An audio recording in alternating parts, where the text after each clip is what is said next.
Merry New Year! Hey, welcome World Entertainment, and before we dive into this video, Happy New Year, because this is the final video of 2025, because the next video won't be until next year, 2026, which, don't worry, is tomorrow. So, with that, let's dive into this. But once again, Happy New Year to everyone, and hope you make it a good one, and hope all of 2026 goes very smoothly for all of us. Because holy hell, has this year been horrible. I want a refund. But right on cue, James Gunn has responded to those Wonder Woman casting rumours. Not the rumour about the Batman showing up in Man of Tomorrow, but Wonder Woman. But also a report has come out suggesting that Supergirl will be one of the lower budgeted DC movies. Except that's not accurate. Not accurate at all. It's not even close to being correct. But let's dive into this. This is all in the one article, so we'll have a look. And if he's responding now to the likes of the Wonder Woman story, I wonder if he'll come out in the next day or so and respond to the Batman part as well. So it's saying here anyway, it starts off with the whole budget for Supergirl thing. So it says, DC Studios is expected to produce movies of all sizes, ranging from big budget blockbusters like Superman to smaller R-rated horror movies like Clayface. The latter will be a lower budgeted title, and according to a new report from Puck, the same applies to Supergirl. Now, Clayface's budget is reported to be around 40 to 45 million, so that's incredibly low. Doesn't guarantee that it'll make money, but that is incredibly low. But it says, according to the site, the movie's budget is on the lower end, making profitability that much easier for the DCU movie. That's good news for DC Studios, but there are already hard to ignore signs the company has looked to cut costs with Craig Gillespie's adaptation of Tom King's Supergirl, Woman of Tomorrow. For starters, it doesn't look anywhere near as visually epic as the comic it's based on. Then, there's the fact that Jason Momoa is easily the biggest name in Supergirl, and he's only expected to have a small cameo role as Lobo, while casting a relatively unknown as the Maiden of Might, House of the Dragon's alum Millie Alcock makes sense. DC Studios hasn't chosen a recognizable star for Creme of the Yellow Hills.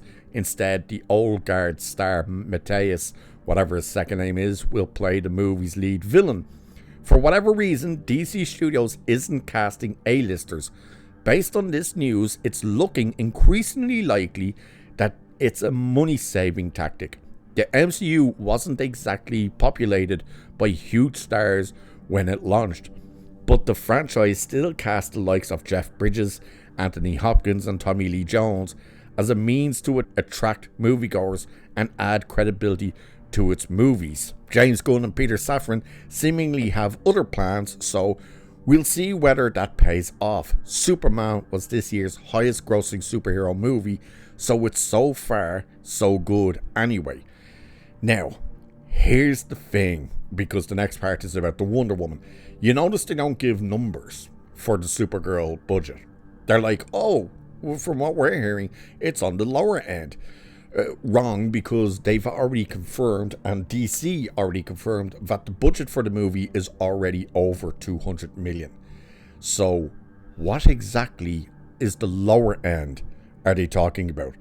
It's lower if they're talking about the 365 million that we know Superman actually cost, but 200 million is what Supergirl cost. So I don't know where they're going with this. Oh, it's on the lower end. And don't forget, that filmed in the UK, so we will get to see the tax returns and we will see the budget. Because while they said 200 million, in all likelihood, we'll see those tax returns and it'll be higher.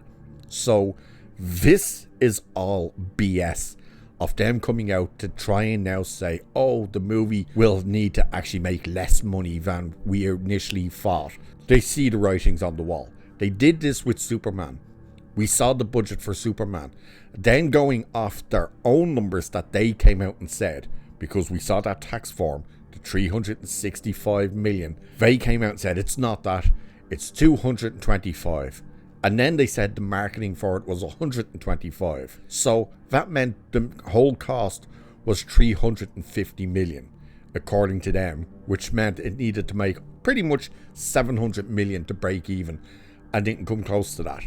Not just it did not come close to that, but then they start shifting the whole goalpost of, oh no, if it makes 600 million, we'll be happy. Then they were like, oh, if you think we made a movie that needed to even make 500 million to break even, you're kidding yourself. It's like, well, which is it? What the numbers you gave out are what we're basing the numbers on for its profitability, and it didn't make profit. It did not break even on your numbers. Not the actual numbers that we've seen, but your numbers that you gave out. But you kept lowering it. And now, we've already said that Supergirl cost 200 million plus to make. Marketing has now begun. God knows what the marketing will be. But now they're coming out and putting out stories that, oh, Supergirl is more in line with Clayface. You tell me that you made Supergirl for under 100 million. Not a hope in hell. So, yeah, that's all crap. So, let's see what he says about the Wonder Woman thing, because, of course, the Wonder Woman story is that Wonder Woman is going to appear and make her debut in Man of Tomorrow alongside Batman as well, and that we were going to get a casting announcement for Wonder Woman in the next month. This is what happens here. So recently, it's been reported that Gunn is looking to cast Wonder Woman for 2027's Man of Tomorrow, and there have been rumblings about casting news coming as soon as next month. Unfortunately, the DC Studios co-CEO has resigned in expectations while responding to a fan on Trades. Asked if it's true that the DCU's Diana Prince will be cast in January, Gunn responded with a simple nope. That doesn't mean Wonder Woman isn't in Man of Tomorrow, but we can clearly forget about an announcement coming as soon as the new year. So you're seeing that he simply says no to the story of, is Wonder Woman getting cast in the next month or something? He says no. However, that's all he says. So, as that article even points out, it's not like he's denying it. And this is the thing he does. And it's something people haven't caught on to yet, at least especially the Shields, is that he said, they always come out, oh, he's debunked this. And then you read what he actually says, and it's like, well, no, he hasn't debunked it. So, you'll see probably all the articles now tomorrow saying, oh, James Gunn debunks Wonder Woman casting. He hasn't. He's debunked the announcement of the casting happening next month. That's what he's debunked. He has not debunked that they are going to cast Wonder Woman. He has not debunked that Wonder Woman will not feature in this movie. Nothing like that. He has simply debunked that the announcement of the casting will happen next month. That's it. And that's the thing he keeps doing. When someone asks him a question, he comes in with these very political responses where it's almost asking a question while answering it. So when people say, is it true that this has happened?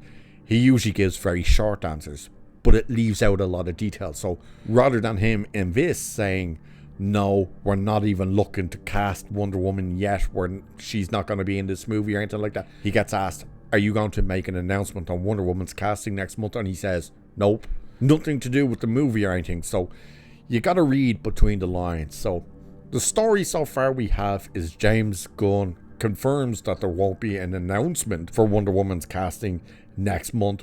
Doesn't mean she won't be cast and appear in Man of Tomorrow. And they're trying to spin already that Supergirl's budget is lower than what they said it was, which is 200 million. So what are they going to try and come out and say it is to try and make it seem profitable when this thing probably won't even hit 400 million? We'll wait and see. But what do you guys think of all this? Do you agree that James Gunn is kind of just being coy about the casting of Wonder Woman? And what do you think about this whole spin on the budget for Supergirl? Do let me know. And once again, have a very happy new year. And I shall see you all next year, which is literally in the next day. So peace out, baby. Cheers. Catch you in the next one. Happy New Year!